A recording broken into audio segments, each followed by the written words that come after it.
Esse é o Ancapsu e nós vamos falar agora sobre a questão do Alexandre de Moraes e o inquérito que prendeu duas pessoas que estavam ameaçando familiares do Alexandre de Moraes, né? É lógico, pessoas que estão fazendo ameaça contra qualquer pessoa, isso é crime no Brasil. Então as pessoas têm que ser mesmo processadas e eventualmente presas, dependendo da situação. O que se critica aqui é que foi o próprio Alexandre de Moraes que ordenou a prisão dessas pessoas, né?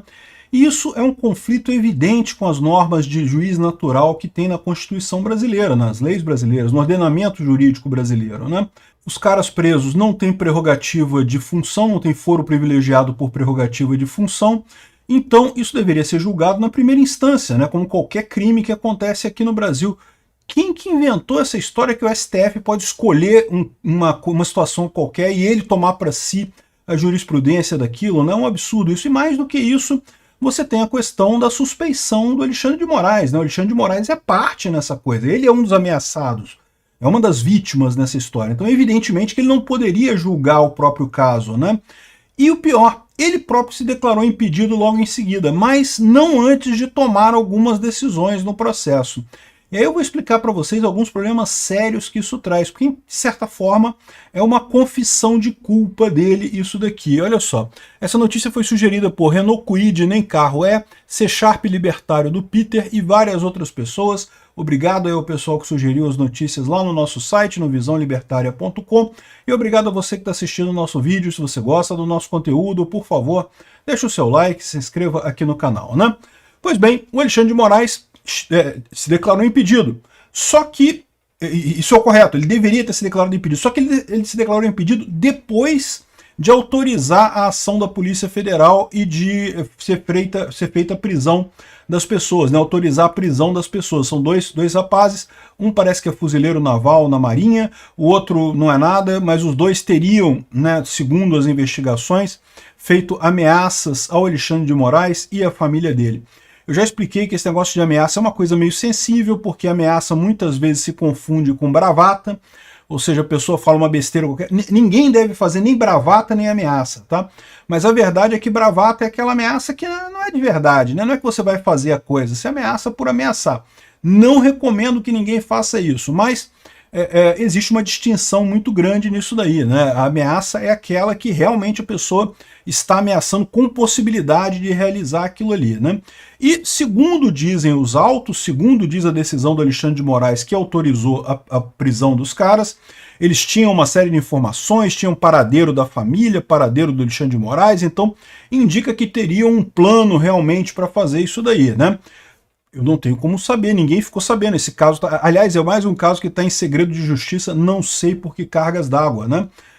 O fato é, o grande problema dessa história não é nem a prisão dos caras. Realmente, se eles tinham uma ameaça factível, uma ameaça real, né, eles realmente estavam preparando para fazer alguma coisa, é perfeitamente justo que eles sejam presos.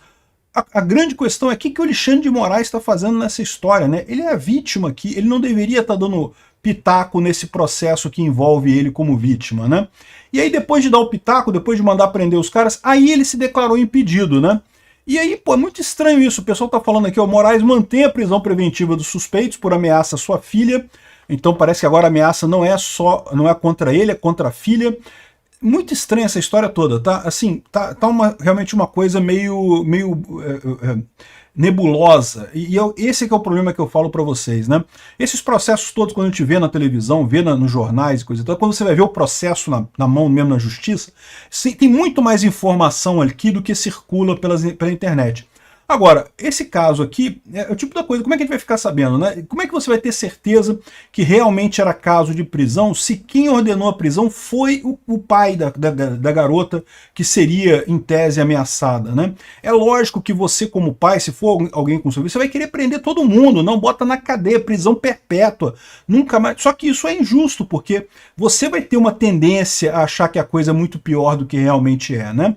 Por isso que tem que ter um juiz terceiro, alguém que vai olhar a coisa de forma desapaixonada, que vai olhar a coisa objetivamente. Sendo realmente um caso de ameaça, tem que prender o cara mesmo, não tô nem aí para isso. Agora, a questão é essa, né? E o pior é o seguinte, ele foi muito criticado, o presidente da OAB criticou Alexandre de Moraes por essa ordem de prisão contra suspeitos justamente por quê? Porque ele é vítima, então ele não deveria fazer isso. E são dois problemas aqui. O primeiro problema é essa questão do STF como foro para esse tipo de situação. Não existe foro por prerrogativa da vítima, o foro é por prerrogativa do autor, né? Quando o acusado é um deputado, ou é o presidente da República, ou é um ministro, essas pessoas têm o chamado foro privilegiado, ou foro por prerrogativa de função, né? Ou seja, elas são julgadas pelo STF nesse caso. Mas o foro, a prerrogativa é do acusado, da pessoa que teria cometido o ato impróprio, não da vítima, né? A vítima não interessa nesse caso. E nessa situação, que eram duas pessoas, nesse caso, as duas pessoas não teriam nenhum foro por prerrogativa de nada, então deveria ser na primeira instância isso, né? Eu já falei as críticas a essa decisão dele num outro vídeo, então não vou repetir aqui, né?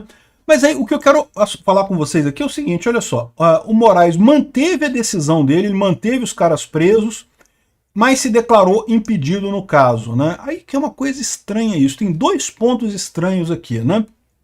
Por quê?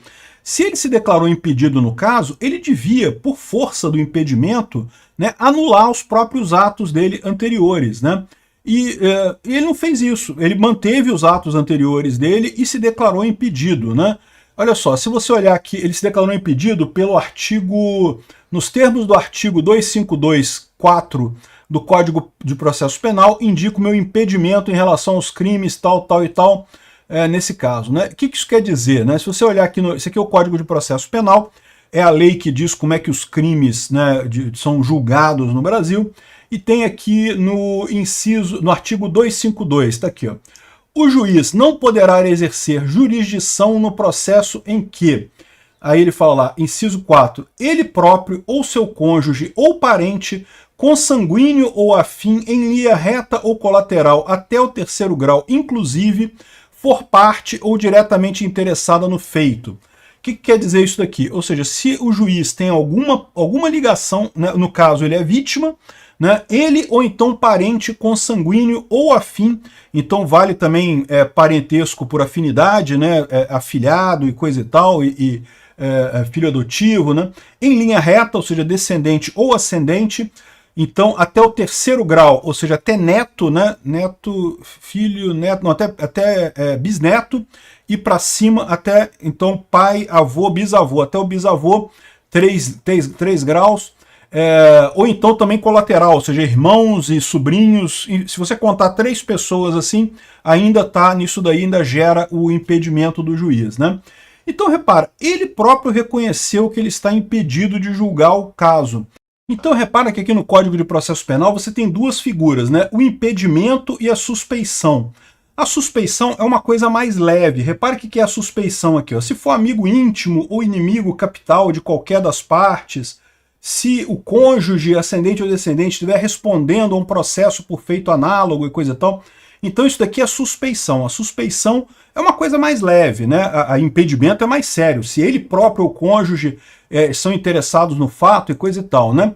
Então repara que quando você vê aqui, ó, suspeição gerada por fato anterior ao processo anula todos os atos do juiz.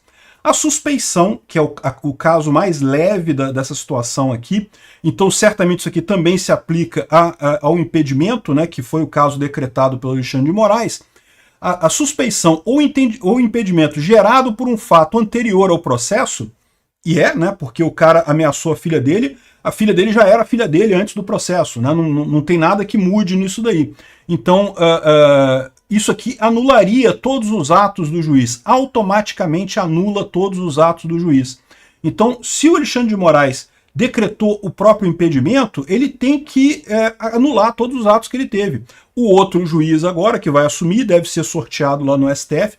Eu acho um absurdo ser no STF, tá? Eu acho que isso deveria ir para a primeira instância, mas a gente sabe que vai ser sorteado lá no STF. O outro juiz que pegar isso, aí pode rever esses atos dele, pode refazer, pode validar esses atos novamente. É o que provavelmente vai acabar acontecendo, na verdade é essa, mas vamos ver como é que vai ser, né? Mas, ou seja, o fato dele manter o ato que ele fez e declarar um impedimento cria um negócio extremamente pouco usual no processo. Ele está desrespeitando a lógica do impedimento nesse negócio aqui. Ele deveria se declarar impedido, então, e anular toda a participação dele no processo. Inclusive, você pode entender que isso é um dos itens aqui que permite o impeachment de ministro do Superior Tribunal Federal. Olha aqui, essa aqui é a lei do impeachment, a lei 1079. Aqui, ó, artigo 39, são crimes de responsabilidade dos ministros do Supremo Tribunal Federal. Ó, item 2, proferir julgamento quando, por lei, seja suspeito na causa, né? E aqui tem uma questão aqui que tem que ser levada em conta, que é o seguinte, o juiz ele faz dois tipos de ações num processo, né? Tem ações terminativas, que é a sentença final do processo, que eles, ó, cheguei à conclusão de que você é culpado ou que você é inocente. Isso é uma das jurisdições que o juiz tem no processo. Mas ele toma várias outras decisões dentro do processo, né? O papel do juiz num processo é tomar decisões, né? E, por exemplo, uma decisão que o Alexandre de Moraes tomou é que podia prender os caras, né? Por quê? A prisão normalmente só acontece no final, depois do trânsito em julgado do processo. A prisão preventiva nesse caso é porque os caras estavam ameaçando de alguma forma, podiam atrapalhar a investigação, não sei o que lá. O Ministério Público colocou esses argumentos e o Alexandre de Moraes decidiu isso. Então essa decisão dele não deixa de ser um julgamento, não é uma decisão final, não é uma decisão final, mas é uma decisão dentro do julgamento. É uma jurisdição, como está dito aqui no artigo 252, né? E então, como é que fica esse negócio, né? Será que o Alexandre de Moraes isso pode ser usado com ele? É o que eu falo para você. Esse aqui é o problema do chamado crime de hermenêutica. Por quê? Porque ele vai virar isso aqui e vai falar, não, mas eu entendi que nesse caso aqui, ó, proferir julgamento está se referindo apenas à sentença final. E ele não deu a sentença final no caso. Ele deu algumas decisões dentro do processo, mas não a sentença final, né? Entendeu o problema? Você pode interpretar a coisa de formas diferentes, então você fica sempre dúbio na questão legal. E aí você pode gerar, por isso que se diz que não pode crime de hermenêutica. Esquece todas essas coisas que, embora esteja escrito na lei do impeachment, isso aqui acaba não tendo validade. Agora, o que tem validade no final das contas, por exemplo, proceder de modo incompatível com a honra, dignidade ou decoro de suas funções. E isso daqui é uma coisa que não tem nada a ver com decisões do tribunal. A pessoa que for pega com corrupção, por exemplo, pode sofrer um impeachment sem nenhum problema porque está procedendo de forma incompatível com a honra e a dignidade das funções, né? Enfim, essa aqui, ó, ser patentemente desdioso no cumprimento dos deveres do cargo. Dá para encaixar alguma coisa aqui também, né? Exercer atividade político-partidária. O Barroso lá no Congresso da Uni dizendo que nós derrotamos o bolsonarismo, né? Eu não sei não, dá para encaixar aqui. Mas esse é o ponto que eu falo para vocês. Embora isso aqui seja um absurdo que o Alexandre de Moraes está fazendo, embora aparentemente ele esteja se declarando culpado, né? Porque ele manteve uma decisão enquanto ele estava impedido, né? Então, enfim, mas isso daqui, para um caso de impeachment, é difícil de ser usado, né? Infelizmente. É uma lambrecagem que ele fez aqui, mas não tem como usar muito isso. Obrigado por assistir o vídeo até o final. Além de curtir, compartilhar e se inscrever no canal, considere se tornar patrocinador com valores a partir de R$ 1,99. Clique no botão Seja Membro abaixo para saber as condições e vantagens de patrocinar o canal. Mais informações sobre o nosso projeto, visite nossos sites indicados na tela.